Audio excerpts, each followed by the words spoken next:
بسم الله الرحمن الرحيم إن الحمد لله نحمده ونستعينه ونستغفره ونعوذ بالله من شرور أنفسنا وسيئات أعمالنا من يهده الله فلا مضل له ومن يضلل فلا هادي له وأشهد أن لا إله إلا الله وحده لا شريك له وأشهد أن محمدا عبده ورسوله.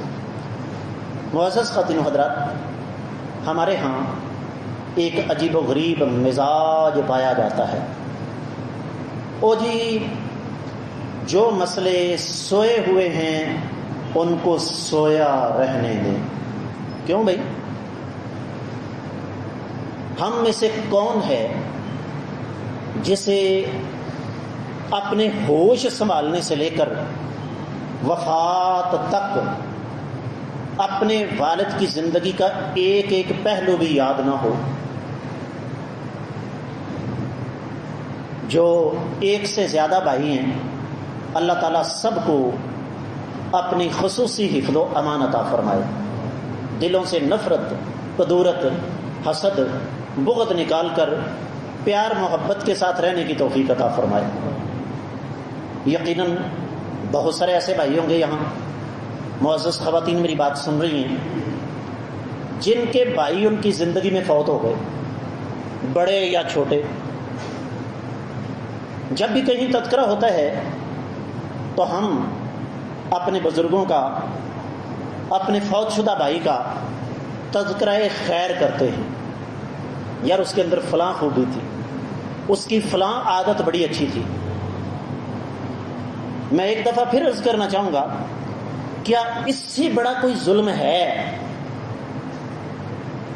کہ وہ مقدس ہستیاں، میں تو یقیناً سوچ کے لرز جاتا ہوں.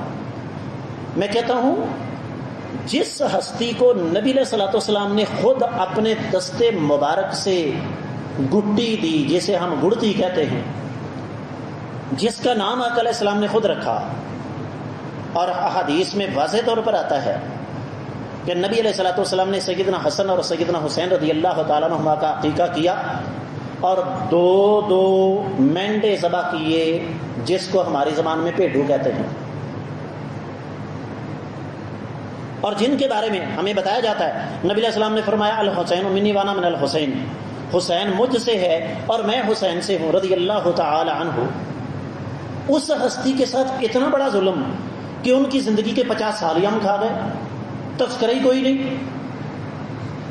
جس میرے بھائی نے، جہاں تک میری آواز جا رہی ہے، آج تک 11 ہجری سے لے کر 61 ہجری کے درمیان سیدنا حسین رضی اللہ تعالیٰ عنہ کے حالات کیا تھے، قسم ہے پیدا کرنے والے رب کے، اپنا ہاتھ کھڑا کرو. ایک بھی ہاتھ کھڑا نہیں ہوا.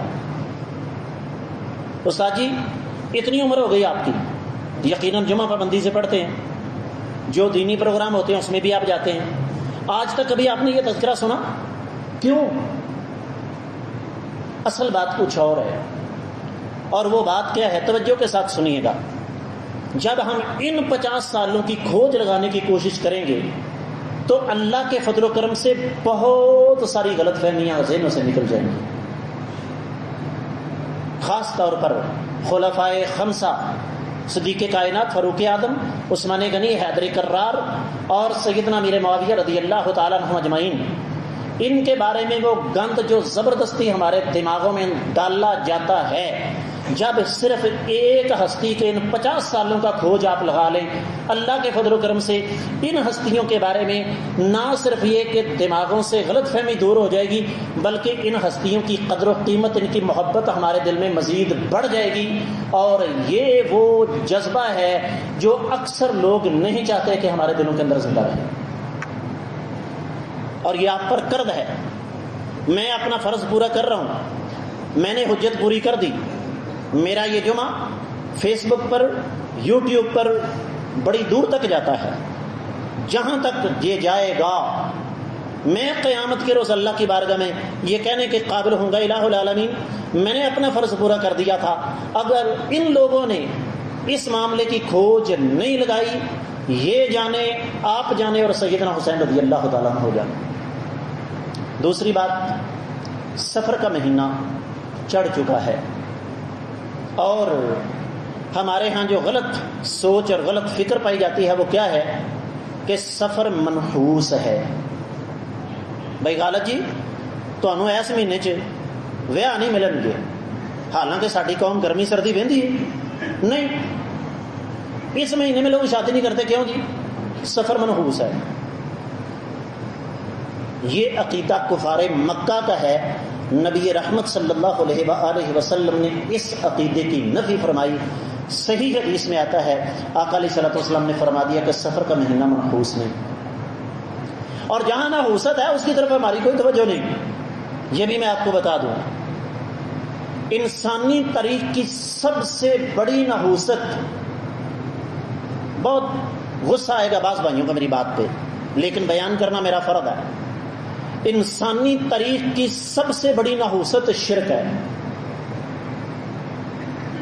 اس کے بعد توجہ کیجیے گا، پہلے بھی کہا تھا آج بھی کہتا ہوں، کہتا رہوں گا، جس گھر میں 10 سال کا کوئی بھی فرد جس کی عمر 10 سال یا اس سے زیادہ ہے، مرد ہے یا عورت، لڑکا ہے یا لڑکی، فجر کی نماز کے وقت سوئے رہتے ہیں، اس سے بڑی نحوست اور بھی آج کے دور میں ہو ہی نہیں سکتی. سفر کو منحوس سمجھ لیا، لیکن جو اصل نحوست ہے اس کی طرف ہماری توجہ نہیں. لہذا ایک تو یہ جو سوچ ہے نا، محرم گزر گیا، میں جان بوجھ کر اس کا تذکرہ نہیں کیا، اس کی وجہ ہمارا یہ مزاج نہیں. الحمدللہ ہم یہاں اصلاح کے لیے کھڑے ہوتے ہیں، شرارتیں کرنے کے لیے نہیں. محرم کے اندر شادی حرام ہے، یہ کس نے کہا بھائی؟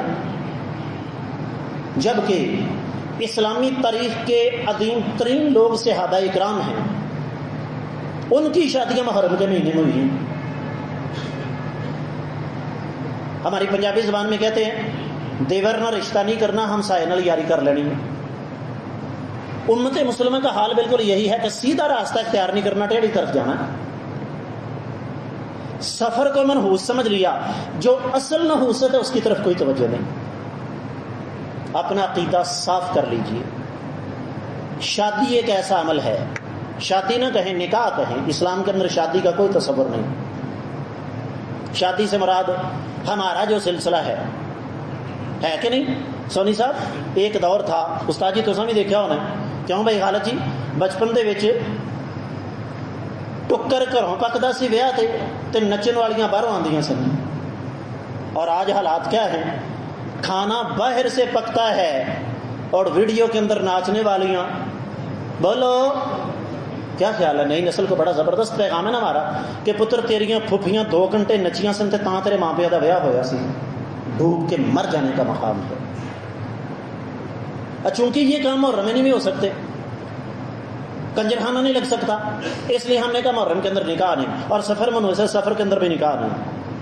سن لیجیے، نکاح ایک ایسا عمل جو سال کے 12 مہینے دن رات کے 24 گھنٹے کبھی بھی شریعت نے اس سے منع نہیں کیا ہے. اس لیے میں یہ خصوصی طور پر نصیحت کروں گا کہ اس مہینے کو منحوس سمجھنا چھوڑیں اور کوشش کریں کہ اگر بیٹی یا بیٹا جوان ہو گیا ہے، تحقیق آپ نے کر لی ہے، استخارہ آپ نے کر لیا ہے، صرف اس وجہ سے نکاح کو تاخیر کا شکار نہ رکھیں کہ جناب سفر کا مہینہ ہے، اور اس وجہ سے بھی نہ رکھیں احمد صاحب بھائی خالہ جی سنو ذرا دھیان نال، بھائی منگنی کرتے نکاح کیوں نہیں کرتے پے؟ او جی کڑی دی پھپھی دے نا، کڑی دی پھپھی دے جیٹھ دا پتر امریکہ چو آئے گا تے پھر بیاہ کریں گے. مدینہ ایک چھوٹا سا پنڈ تھا، صحابہ کرام نکاح کرتے تھے، نبی علیہ الصلوۃ والسلام کو بلانا بھی ضروری نہیں سمجھتے تھے، حالانکہ میرا اور آپ کا ایمان ہے جس نکاح میں نبی علیہ السلام شامل ہو وہاں برکت ہی برکت ہے. تو اپنے عقیدے کی صفائی کرنے کی ضرورت ہے. یہ 2 باتیں تھیں جو میں چاہتا تھا کہ اس دوسرے خطبے میں خاص طور پر آپ کی خدمت میں رکھ دوں.